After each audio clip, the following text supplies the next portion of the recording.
je t'aime, je me donne tout à toi. Que les écailles de mes yeux tombent pour que je te voie tel que tu es. Bien-aimés dans le Seigneur, peuple de Dieu, nous tirons notre déclaration de ce jour du livre des Psaumes 138, verset 5, qui déclare ceci. La gloire de l'Éternel est grande. La gloire de notre Dieu est grande. La gloire du Dieu vivant est grande. Dans le nom puissant de Jésus, nous déclarons ce soir que la gloire de l'Éternel est grande. La gloire de l'Éternel est grande.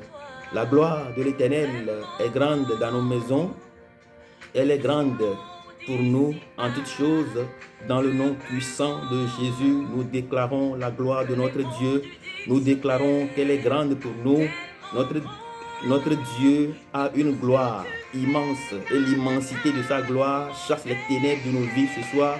Dans le nom puissant de Jésus de Nazareth, notre Dieu est glorieux en toutes choses et en tout temps.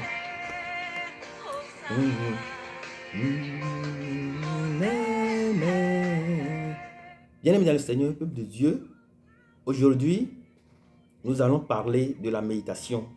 Mais ce que nous allons faire, nous allons scinder le sujet de la méditation en deux.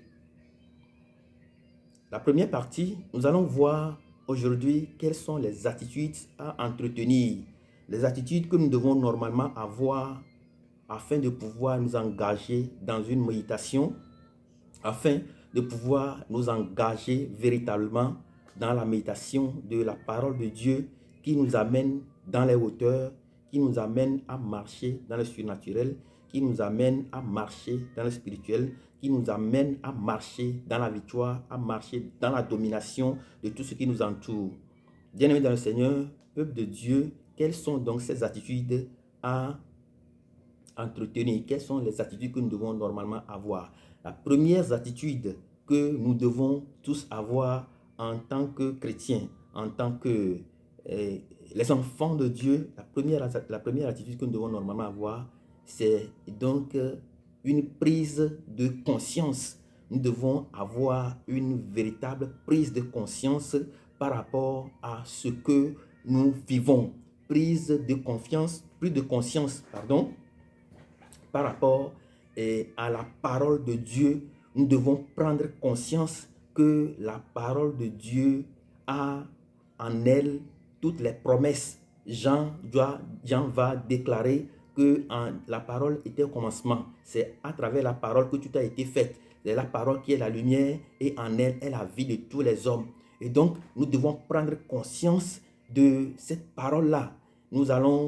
Imaginons que nous sommes des responsables de maison et que nous engageons des servantes et des serveurs qui travaillent chez nous à la maison. Le regard que nous portons sur ces servants-là, le regard que nous portons sur ces personnes-là, va les motiver ou les démotiver vis-à-vis de nous par rapport au travail que nous les confions.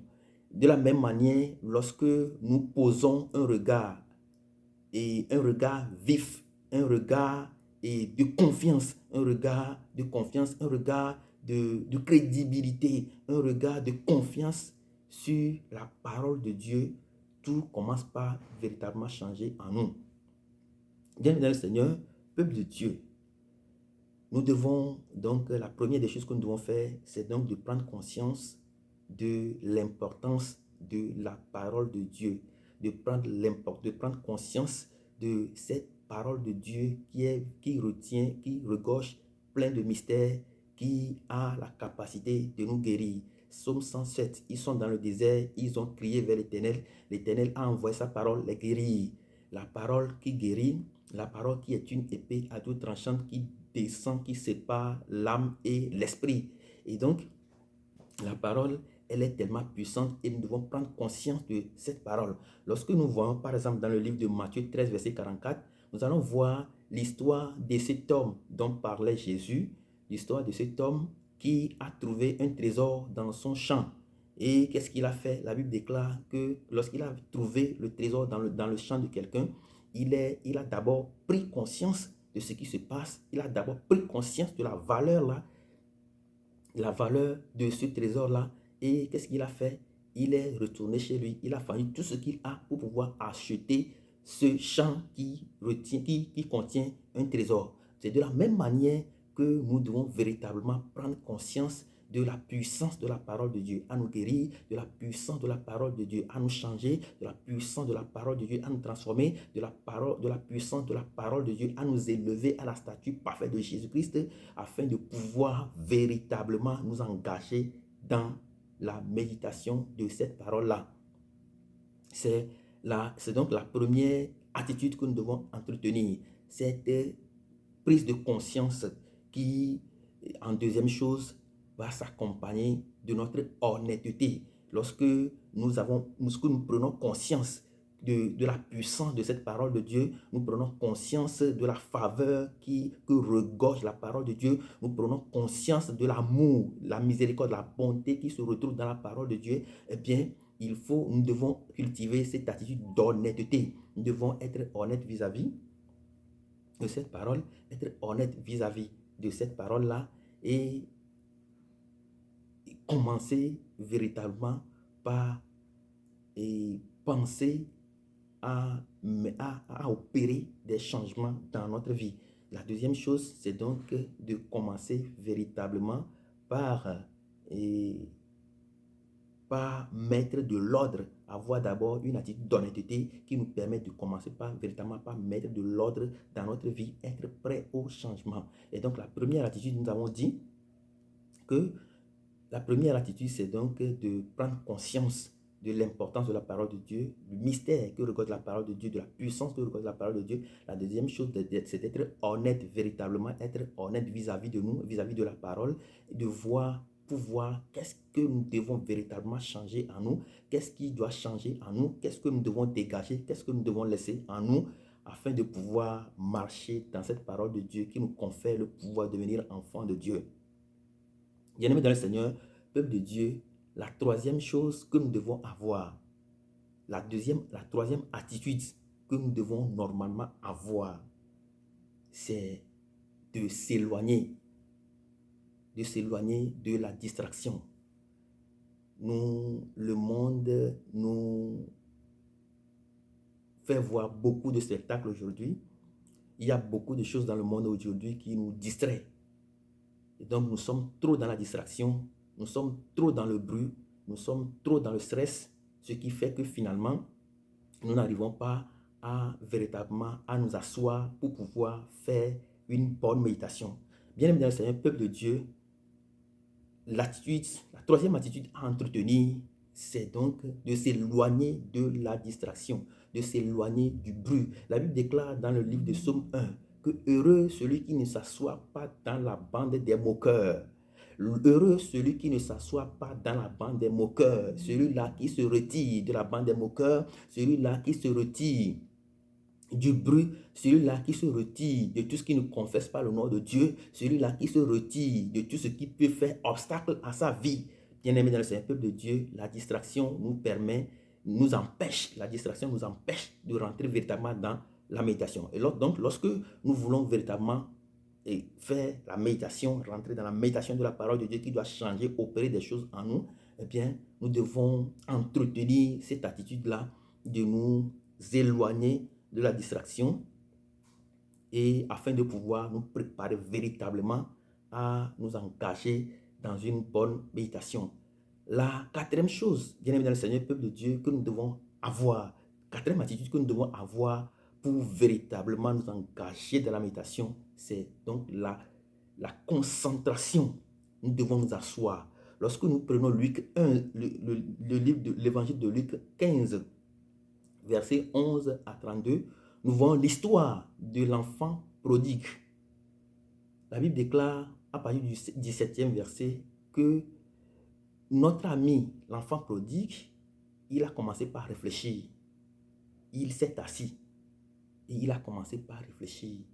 À un moment donné, nous devons nous asseoir et commencer véritablement par réfléchir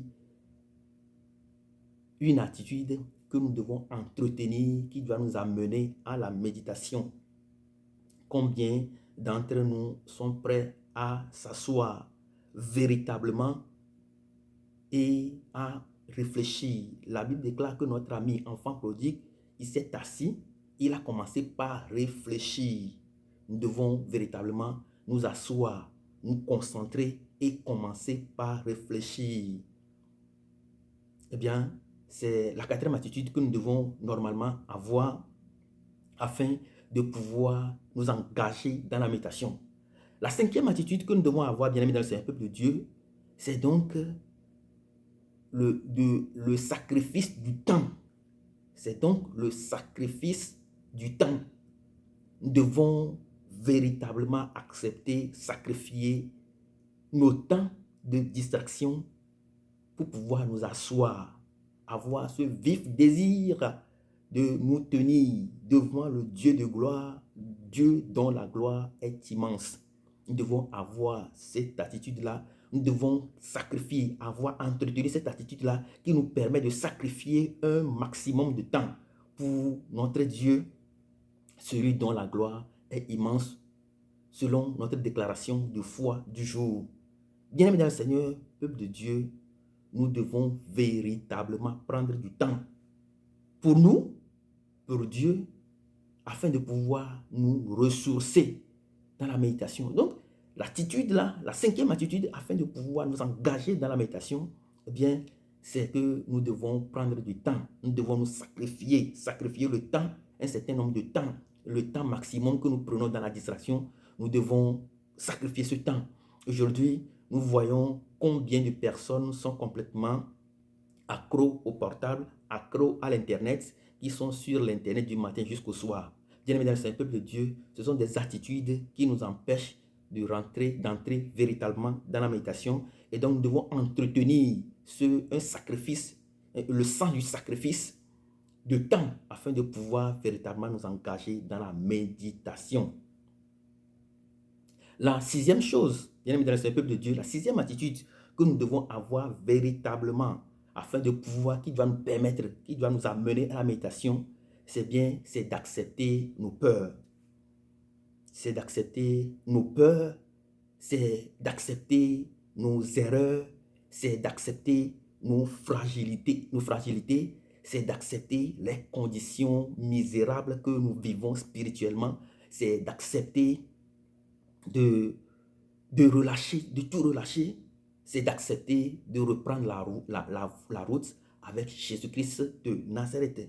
Nous devons véritablement accepter nos peurs. La plupart du temps, ce qui détruit et ronge notre vie, c'est la peur. La peur de la maladie, la peur de la mort, la peur des hommes et des femmes, la peur du passé, la peur du présent, la peur du futur. C'est ça qui nous dérange, c'est ça qui nous détruit. Nous allons voir la plupart du temps, bon nombre de personnes dans notre société meurent aujourd'hui, non pas de la maladie, mais de la peur. Lorsque nous allons, par exemple, à la clinique ou voir notre médecin traitant et qu'on nous fasse un diagnostic d'une maladie incurable, on commence par flipper, on commence par avoir peur.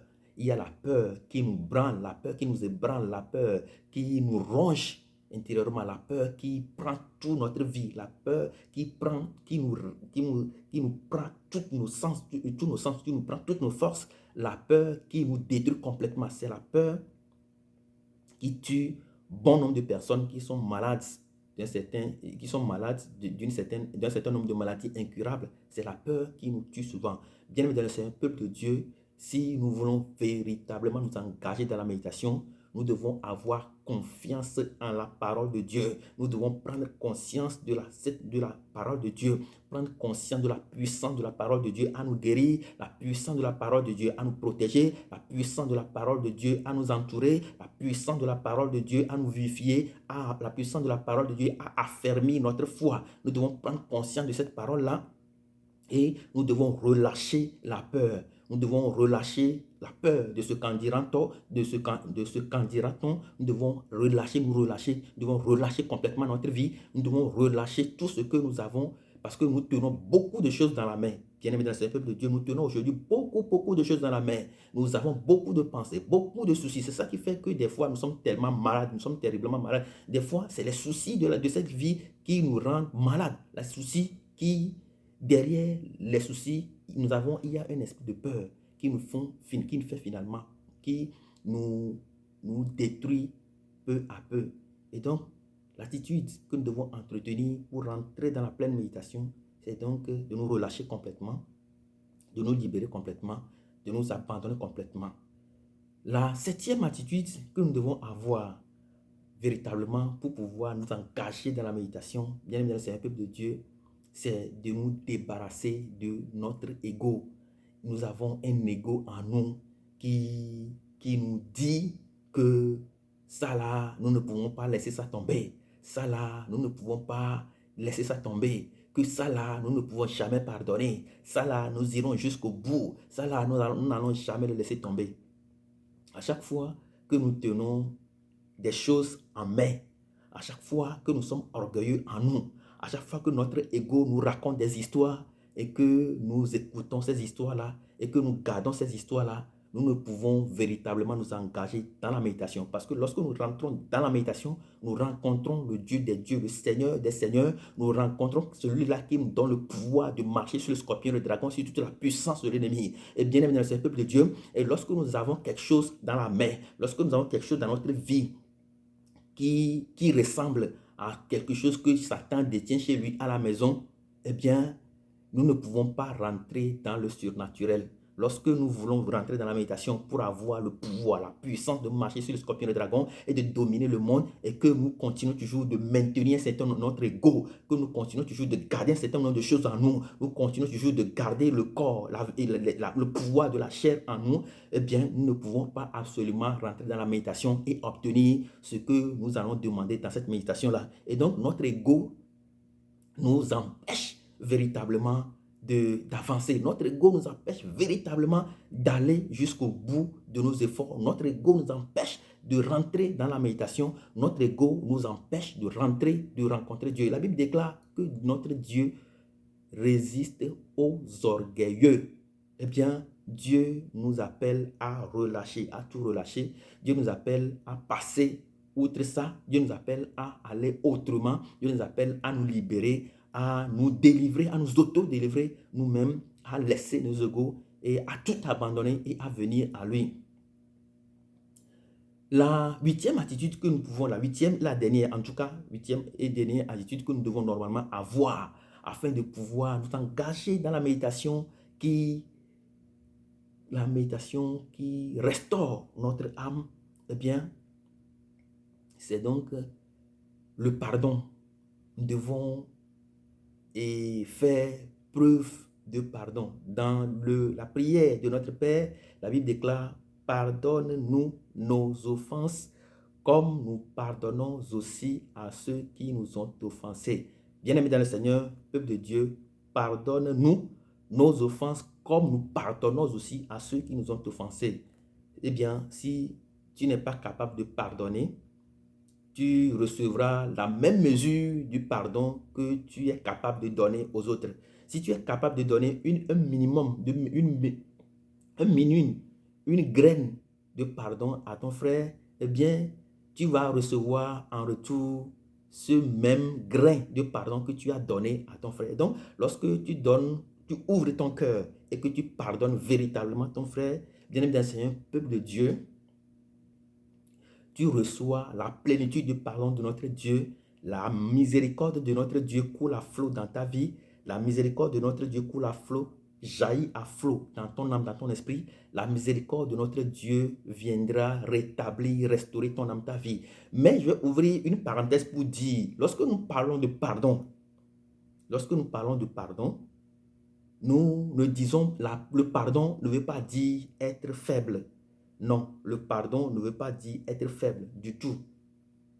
Lorsque des gens continuent toujours de nous manquer de respect et que on nous demande de pardonner, ça ne veut pas dire que maintenant nous allons nous laisser faire, eux, ils vont nous écraser, nous allons nous laisser faire, ils vont nous marcher dessus. Non, ce n'est pas ça le pardon. Le pardon véritable, c'est dans ce pardon-là, ce que nous sommes censés de faire, c'est mettre des limites, mettre des barrières pour que l'autre là, qui nous embête, qui nous manque de respect, ne puisse pas véritablement franchir ces barrières-là et arriver jusqu'à nous. Donc, on peut pardonner, mais il faut mettre des garde-fous pour empêcher cette personne-là qui vient régulièrement nous manquer de respect ou nous regarder, jeter un regard glaçant sur nous. Bien évidemment, c'est un peuple de Dieu. C'est un grand aspect de la chose, mais aujourd'hui, je ne suis pas là pour parler du pardon, mais le pardon, nous devons entretenir cette attitude de pardon qui nous permet de nous engager véritablement dans la méditation. Et lorsque nous avons un cœur joyeux, nous pardonnons, lorsque nous pardonnons et que Dieu déverse l'immensité de sa miséricorde en nous, eh bien, nous atteignons ce que nous appelons la paix intérieure. Nous avons une paix intérieure en nous. La Bible déclare dans le livre des Hébreux, cherchez la paix et la sanctification avec tous, sans lesquels nul ne peut voir Dieu. Et donc, c'est lorsque nous pardonnons aux autres et que nous pardonnons également nous-mêmes, eh bien, Dieu commence par déverser son amour, il commence par déverser sa miséricorde, il commence par déverser ton pardon et nous avons la paix intérieure. Tous ceux et celles qui ont expérimenté une fois la paix intérieure dans leur vie, ils savent de quoi il est question. Lorsqu'on parle de la paix intérieure, bien aimé dans le peuple de Dieu, c'est un grand mystère. Tous ceux qui l'ont une fois expérimenté comprennent ce que c'est qu'une paix intérieure. Ça nous permet de vivre une paix intérieure quotidiennement et cette attitude nous permet de nous engager véritablement dans la méditation. Parce que dans la méditation, nous avons beaucoup de choses.